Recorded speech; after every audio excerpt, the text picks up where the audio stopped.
As we bring our conversation to a close, different generations have different ideas on changes we can make to heal our community. Yeah, so we brought back some of our panelists from this hour. Let's welcome back Brother Gary Dantzler, Jayshell Nicole, Jim Vincent, and Corey Jones. Thank you all for coming. So our question in a nutshell, if you can answer, is what are the next steps you feel we need to make a more equitable future in terms of race in Rhode Island? I'm going to go by age, oldest to youngest. So Jim, we start with you. Well, thanks, Mario.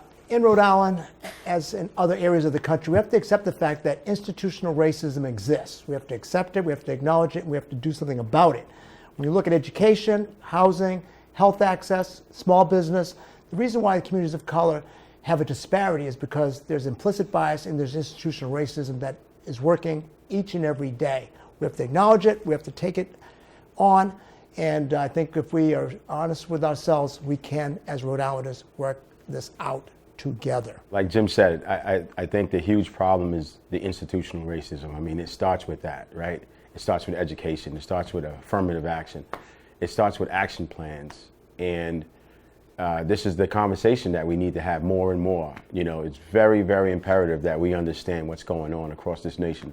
Systemic racism, white supremacy, it's coming to the front lines now, to a different view in a huge lens. So I think that we're into that conversation and have an action plan. In order to address these things, the first thing we need to do is take on the police unions. I think that it's good to move in the direction of changing the Bill of Rights, but I think we need to move towards abolishing the police union, and then I think from there on we'll be able to see real change happen. And I think next, to empower our people, we need to create more political action committees that are minority and black driven.